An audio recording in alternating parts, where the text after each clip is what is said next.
Hi everyone, welcome back. We're going to now do Jeffery Lacasse,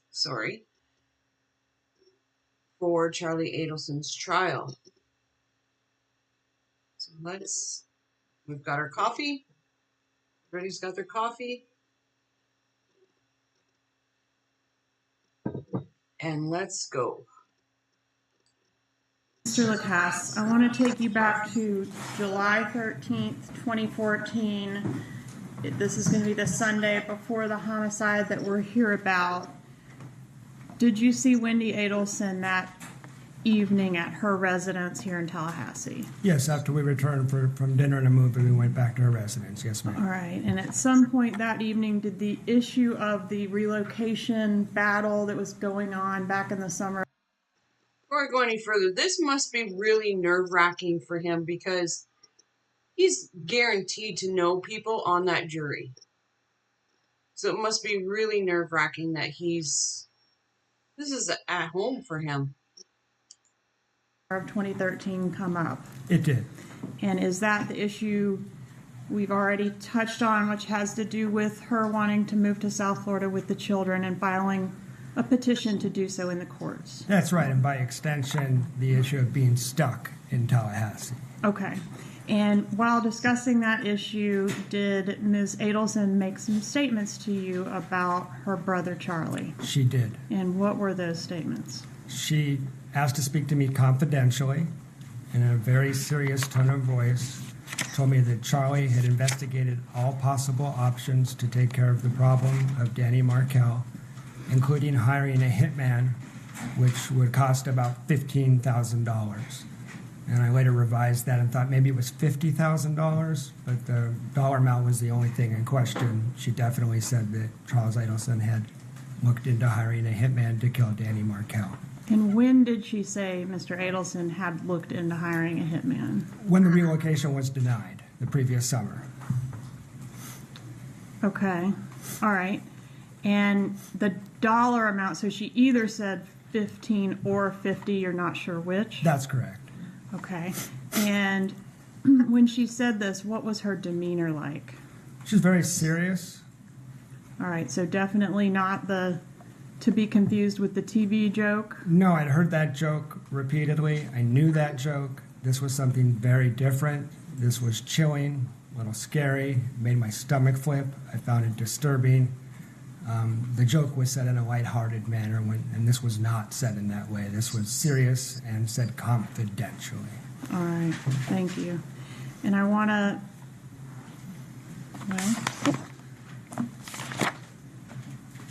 okay. Let's just ask ourselves for a minute, what would we have done in that situation? Seriously, if your significant other, the person that you love or the person you're dating, said something like that to you. Because I know a lot of people are saying, well, he should have went to the police, he should have done this. What would you really have done? Like, I don't know.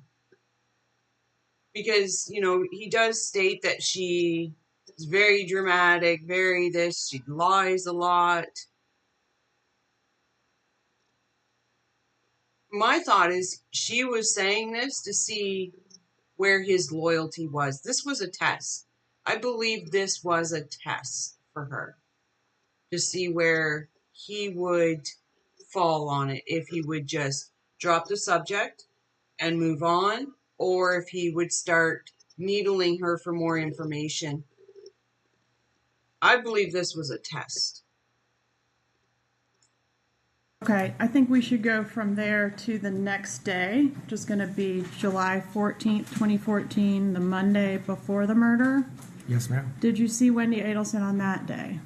Yeah, I can't remember if I contacted her, if she contacted me, but she was excited to see me. And I wasn't so sure about that because the night before we'd had an awkward conversation at the conclusion of that night, and I had told her that she didn't want to do this anymore, that she could just send me a text and I wouldn't, take any offense. We would just, break up. So I didn't get that text. Instead, I talked to Wendi Adelson, and she was excited to see me. All right, so what did you do? Well, then she needed to call me back, and it went from her enthusiasm about seeing me to let's just meet at yoga tonight, go in separate cars. So there was a real shift in about 30 minutes. Did you go to yoga? We did. We went to yoga. All right. And after yoga, was there a discussion about your relationship and the status of your relationship? Yeah, a very brief one. I mean, yoga's not a great place to talk, obviously. So while we were sitting there, she seemed very cold, and I kind of got the feeling that it was over, that this was it. So as we walked to the car, I tried to talk to her about the relationship, and that didn't go well. And so I just kind of put up my hands and walked away, feeling sad that this was it. All right. And He really you loved walked her. away. Was that the end, or was there more conversation after you began to walk No, away? she called out to me, and I walked back towards her. And she was deeply curious. Well, let me back up slightly. During that conversation, she didn't have any interest in spending any time with me for the rest of the week. So it kind of confirmed, this is over. Mm-hmm. But then when she called me back, she had a series of detailed questions about what I would be doing on Friday. And Friday is going to be July 18th, right? Yes, And that's the date of the homicide? that's exactly right. What were her inquiries of you regarding that date? I had a trip planned to Tennessee. She was aware that I was planning to leave about 11 a.m. On Friday. I need to get to Atlanta for an early dinner, so with traffic, she knew I was departing at 11. And at the yoga studio in the parking lot, she had asked if I was still going. If I didn't go, why not? What route I would be taking. A bizarre amount of interest in that trip that didn't make sense to me at the time, given that she didn't want to spend time with me. And how does it make sense to you now? Well, if I had left on my trip at the scheduled time that she had known about for quite a while, I would have driven pretty close to Danny Markel's house about the same time as at the murder, in a similar looking car to the suspect vehicle. What type of vehicle did you drive? I drove a 2004 Nissan Sentra that was silver metallic gray color.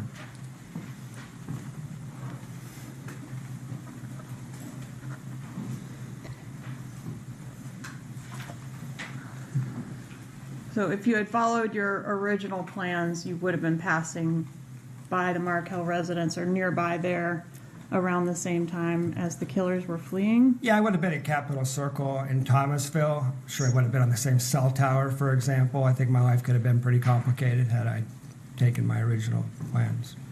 All right, so you didn't, I guess, take the original plans. No, I did not. I had made a last-minute decision the night before to leave Thursday night instead. I had not informed Ms. Adelson about that because we weren't speaking. Actually, no, I don't know that anyone, for sure that anyone in Tallahassee knew I had changed my plans, just the people at the other end. All right, so you were actually in Tennessee at the time of the homicide. I was. And when we've heard you were called in as a potential suspect, and apparently named by a Jane McPherson. Do you know who that is? I do. Okay, who is that? That was a friend of Wendi Adelson's, and she was a doctoral student in our program. I had not much of a relationship with her, just a kind of a working relationship. We'd worked on a couple of projects together, but I didn't know her very well at all. I wonder But what someone Jane that knew McPherson that you thinks now. had been dating Wendi. Yeah, I think she was a confidant of Wendi Adelson's, yes, for sure. Okay, so you get called in, and were you able to provide documentation to show that you were in Tennessee and not in Tallahassee? Yeah, I was excluded fairly quickly because the investigators found Kmart surveillance footage of me at a Kmart in Tennessee using my credit card with my cell phone showing me there shortly after the murder, so it was impossible that I was the shooter. All right, and then was there also some similar type coincidences around the time of the trip that the killers made in June? Yes. On June 6th, I had a business trip to Gainesville, and I departed at 11 a.m. on a Friday, June 6th, which Miss Adelson would have known about by March. So really, I take 2 trips out of Tallahassee in my car the whole spring and summer semester. And both times, hitmen try to kill Danny Markel. Okay. Any further contact with Wendi after the yoga? Nobody can say after that comment, no matter what you know about the case or anything like that, nobody can say that this man wasn't being set up. Or at least not set up as being the murder, but more so set up as a decoy. Because both times the hitmen drove up to Tallahassee from Miami are both times that this man was going away. So, again, how would Charlie know that? How would Donna know that? How would the hitmen know that? How would Katie know that? They wouldn't, unless Wendi was giving the information to them. The same with, how did the hitmen know that it had to be done July 18th? Because Danny was going out of town. He was going to New York. They wouldn't have known without Wendi giving them the information. So, to me, like, I know they've got, like, Katie as the middleman. You got Charlie, Donna, and then you got Sigfredo and Luis. They got Katie right smack in the middle. But if you look at it and you say, okay, here's Katie, here's Charlie, here's Donna, here's Sigfredo, here's Luis, and you go up top and you have a branch going from Wendi Adelson to Charlie, Wendi Adelson to Donna. The information had to come from Wendi. Charlie only knew this guy for 4 hours. They never talked on the phone. They never texted. They never WhatsApped. They never nothing. So the information from him went to Wendi. Had to go somewhere else for them to. It's just how nobody. Well, I know I'm not going to say how nobody sees that Wendy's not guilty, but she's friggin' guilty, people. She's guilty. Good date. We about 10 days after the murder, she reached out to a mutual friend, and we had a few phone calls. And during one of those phone calls, did you learn about a dinner where Wendi had become ill at the table? Yes, I did learn about that. And what did you learn about that dinner? That she went out to dinner with Charlie for what he called a celebration dinner. He said something to her. She spontaneously vomited on the table. And this would have been within how much time after the homicide? Within a few weeks. Was it specified that the celebration was in reference to Dan Markel's death as opposed to anything else? Wasn't specified. Okay. But whatever it was, that's the dinner where she vomited. That's right. That's right. One moment, please.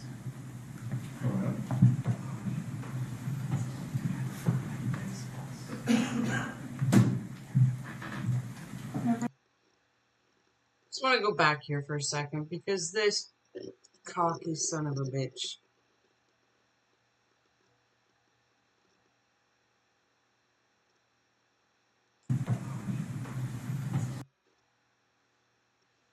Takes a brief look over at Jeffery, and then he lowers his eyes.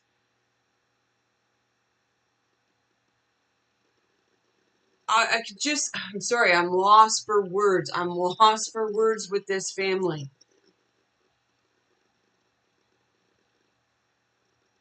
Can you imagine what he's thinking? Why did my sister date Sherlock Holmes? This man is smarter than I am. Well, we all know Charlie wouldn't say that, but like Jeffrey said, I had you figured out within 4 hours.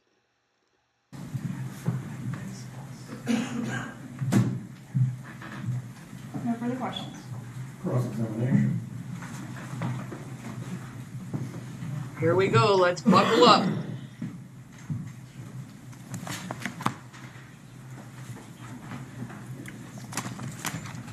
Let's shift gears a teeny bit. Okay? When you and Miss Adelson were dating, there were occasions when she would drive, right? Yes. Did she have a good sense of direction? Are you kidding me? I don't know. You're aware that when she was married to, she lived in Professor Markel, she lived on the house on Trescott, right? Yes. And when you were dating Wendi, would she often use Trescott as a shortcut to get from one place to another? She used. Oh, what happened there? Oh, okay. Paused it.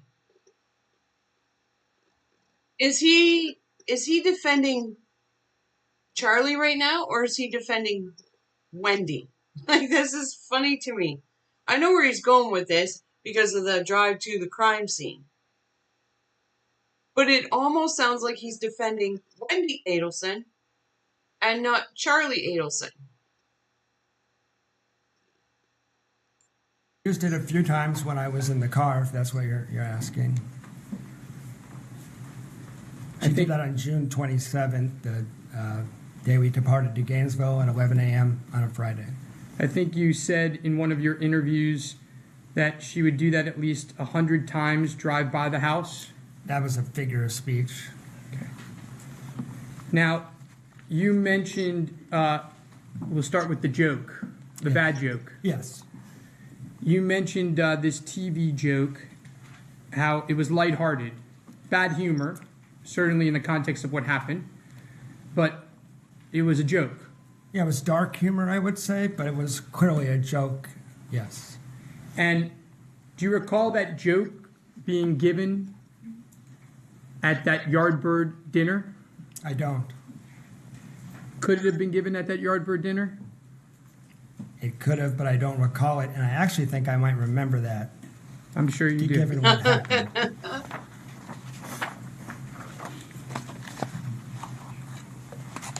I think one thing that has been established is you believe that Wendi Adelson tried to frame you for Professor Markel's murder, right? I'm suspicious that there was an effort made in that way, yes. And so that has affected your viewpoint, correct? Sure. Well, let's talk about your viewpoint. And we have to go a little bit back and repeat a couple things to put it in context. So you meet with Charlie Adelson. I'm just going to say this. I cannot stand Daniel Rashbaum. I can't stand him. He's just annoying to listen to. He's just annoying. He might be a good lawyer. I don't know. Well, but so anyway, no, I'm going to bring this point up while I'm here. Because I was trying to figure out how many murder trials Daniel Rashbaum, and I'm just going to pull it up here.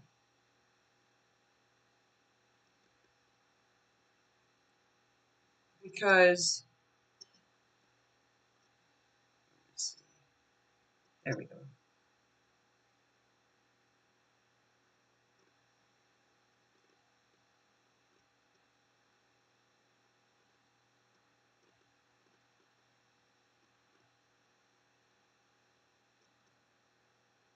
Sorry about this. So anyway, what I was going to say is, his bio says it all. And it actually opens a lot more questions. So this is Daniel Rashbaum's bio. Daniel Rashbaum focuses his practice on white-collar criminal defense, internal investigations, regulatory enforcement, and regulatory enforcement. He represents individuals and institutions in high-profile matters, including those involving alleged violations of the Federal Securities, the Foreign Corrupt Practices Act, price fixing, alleged violations of anti-bribery and anti-kickback statutes, insider trading, people, insider trading, money laundering offenses, export violations, and fraud against health care benefits. Frauds against health care benefits. Hello? Did Charlie not say he put Katie on the books at the dental office so she could get health benefits for her children? And then let's not forget money laundering. That's just funny because Donna was supposed to have washed the money, literally washed the money. But here's the one that I think: insider trading. We've seen many wiretap calls. Well, heard a couple wiretap calls where, Donna and Harvey and Charlie are talking about stocks. We've heard Charlie talk to a few friends about stocks and don't sell yet. Don't sell yet. And it's nice to know people that know the news before it happens.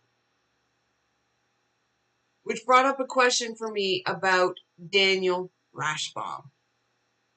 Because there is a weird loyalty to these people. A weird loyalty. I am gonna review the interview that he had with Joel from Surviving the Survivor. Because there's a crazy weird loyalty. And I'm thinking, okay, something's not right here. My spidey senses went up. And when I read that, and I'm like, insider trading. So he represents people that have done insider trading. Here he's got Charlie that has no problems, and this is my opinion, no problems of breaking laws when it comes to money and things like that. Do you think, in my opinion, that Rashbaum is mixed up in this somewhere? It would explain the weird loyalty to this family. My little rant, I'm sorry about it, but it's just something that I can't seem to get it out of my head. There is a weird loyalty. He tells you that he's he's friends with people in the criminal element. You say thanks for a great meeting, correct? Send him a nice text. The next day I sent him a text, yes. You don't go to the police. No, I don't go to the police. Okay. You then hear that Charlie's made a joke many times about this TV being cheaper than hiring a hitman. Heard the joke twice. Okay. You don't go to the police. No. Then in June, at a time when Wendi Adelson is breaking up with you, she sits you down and she says, I have to confide the biggest secret in my life. That a year ago, my brother... This is a great pause. Big mouth Daniel Rashbaum. Great pause.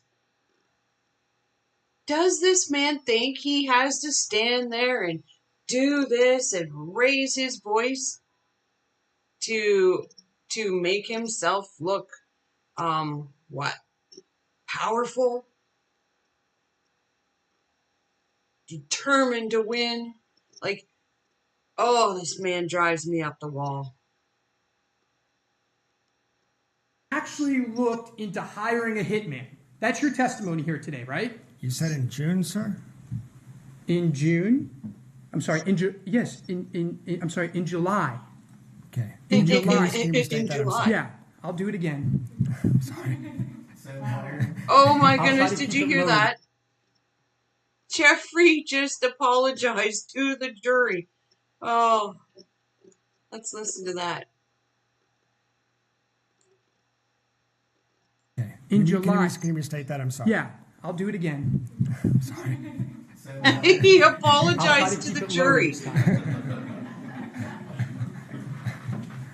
In July of 2014, Yes. Oh, there's this. about a week No, I won't before even the say murder, when you're breaking up with Wendi Adelson, or things are seriously not good, she sits you down and she says, Jeffrey, I've got to confide in you.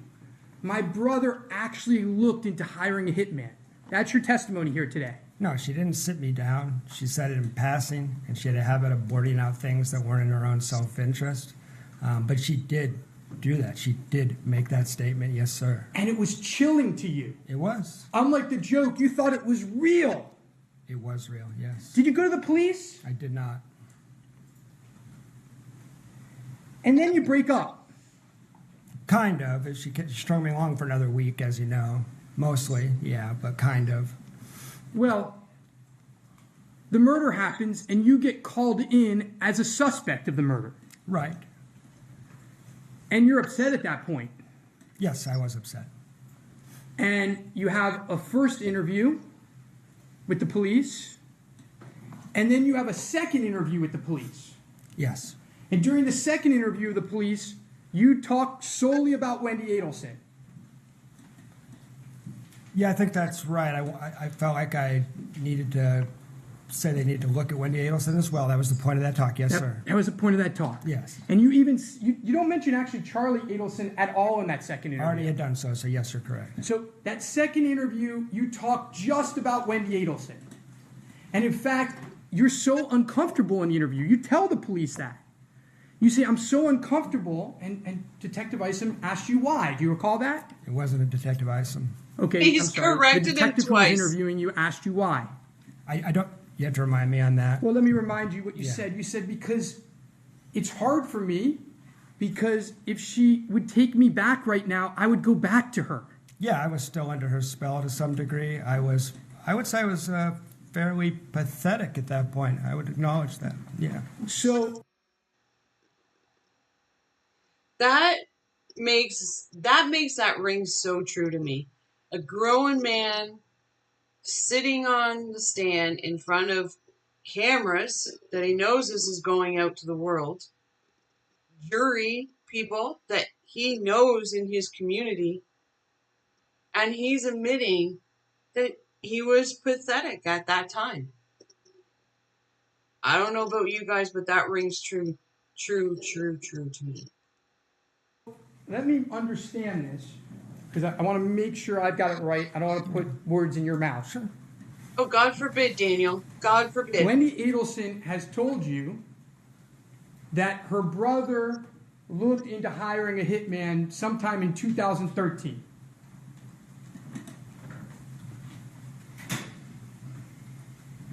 I don't think this is going where Daniel wants it to He go. gets murdered. He does. You go to an interview, and during that interview, you're still thinking about staying with Wendi Adelson. You don't want to talk badly about her because you still want to be with her. You're talking about this July 23rd interview specifically? Yes. Yeah, it only been a week. It was still pretty fresh. I was still pretty mixed up. That's right. Okay, well, let's see how mixed up you were after that. So then you're clearly broken up at that point. We can agree, right?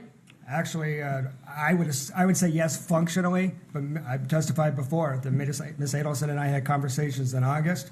where she behaved as if we were still together, and we had a conversation that finally ended it, initiated by me. Now, practically, we were broken up. You never dated, you never went on a date with her again, right? Never saw her again other than our courtroom, right? Fair enough. Fair enough. Then she tells you, according to you, that my client, Charlie Adelson, says that she had a celebration dinner with Charlie, and that the celebration dinner was about the murder of Professor Markel. I don't recall saying that last part. But that's how you took it, right? I worried that was the case. I told the police. What is this? What is this?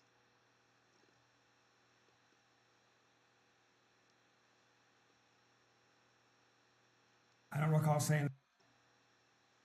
I'm going to go back here a second.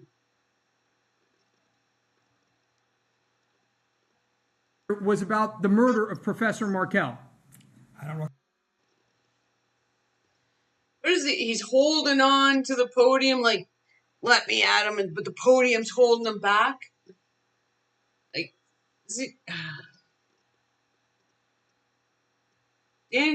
Daniel Rashbaum couldn't even be classed as a chihuahua. Seriously. I don't recall saying that last part. But that's how you took it, right? Look. I worried Oh, I missed it again. Oh, well. that was the case. I told the police, and my understanding is Wendi conceded she threw up on a dinner table. Do you know that the first time you told the police that was in March of 2015? I do know that. So what happened in September of 14? What happened in October of 14? What happened in November of 14? What happened in... Does Daniel Rashbaum have X's marked on the floor? So at this point, I got to be on this point of the floor and here and there. Is it like it's a dance routine and he's got to make sure he hits all his marks? Jesus Christ, Daniel.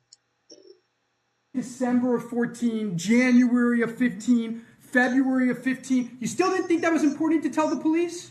I'm happy to answer. I think you deserve an explanation on that.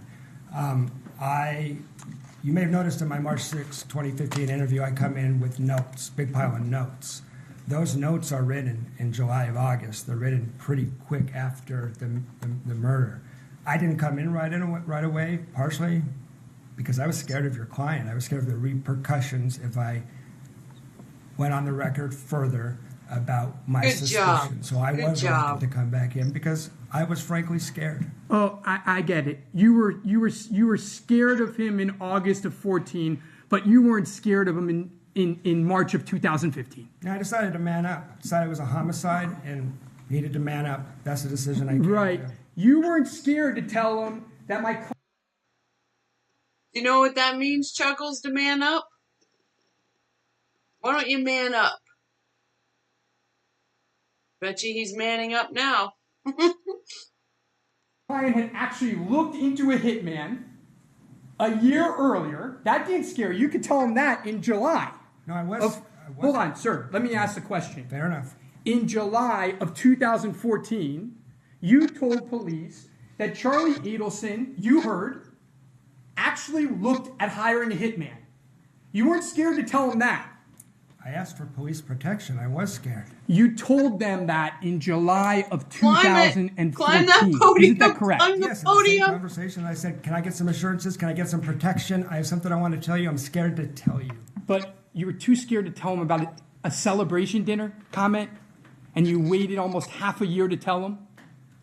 Well, I did wait half a year to tell them, but the notes I brought in were written right after that interview. I also wanted to get my thoughts together because I thought this day might come. And in those first two interviews, there was a lot going on. It was pretty traumatic, so I wanted to collect my thoughts. So that's what I was doing, in addition to being pretty frightened and having to get over that idea. Isn't it true that those comments never happened? Of course. And you're upset because you believe that this family tried to frame you for murder? Everything I'm saying is true. I'm sure it is. May I have a moment, Your Honor? Move to strike the "I'm sure it is" comment. I'll withdraw it. It's withdrawn. Please disregard, members of the jury.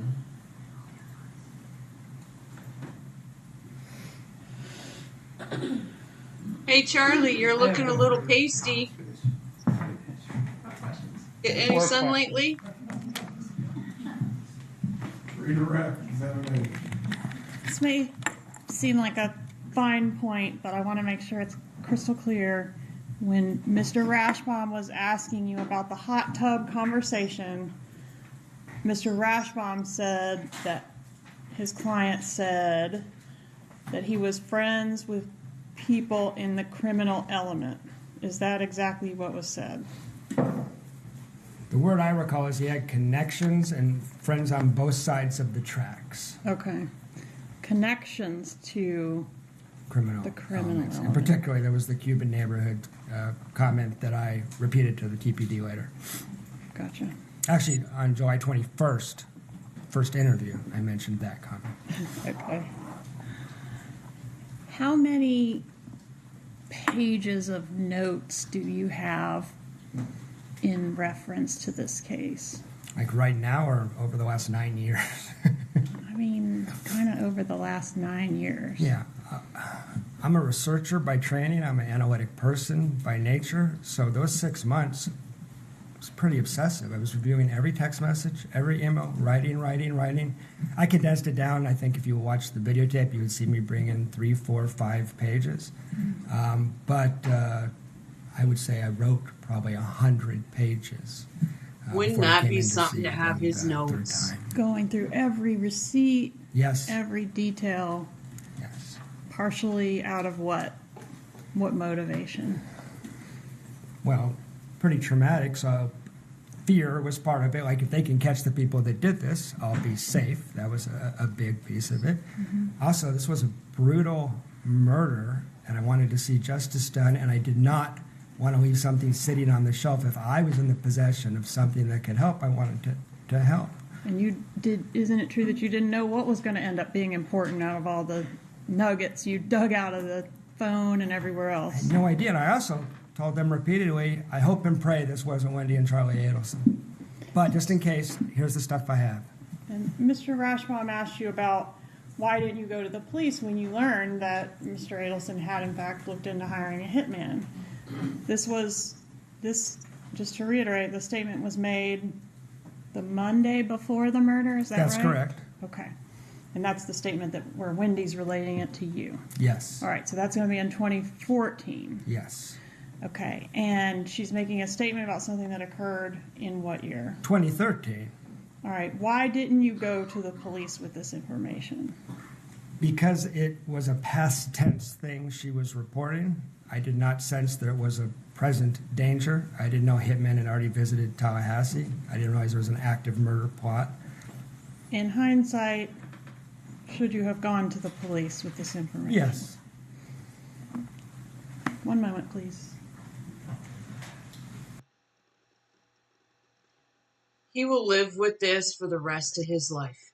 He will live with that one conversation for the rest of his life. And just think, though, right now, Danny's mom, dad, and sister are in the gallery. And he's sitting there saying, I didn't go to the police. I should have went to the police. He's gonna,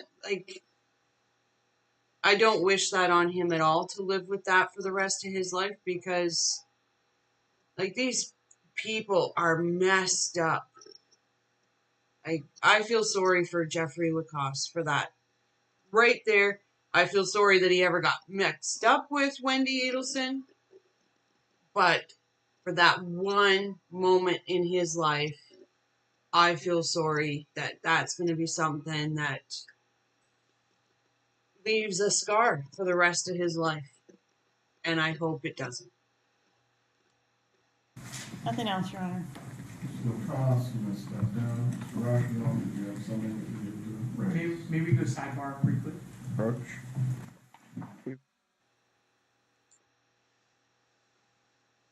Well, there it is. There is Jeffery Lacasse, or Lacasse. I always pronounce his name wrong, and I do apologize if maybe he'll find this video someday, but I really hope that he finds somebody in his life and that he lives a happy life, and he doesn't have to worry about cheating. He doesn't have to worry about the lies. It's just easy. Because I believe that he deserves a good life. So let's send out all the good vibes out there for Jeffery, that he gets to have that good life. So as that is the end of that. We will be moving on to, let me just pull my notes here. I'm keeping notes.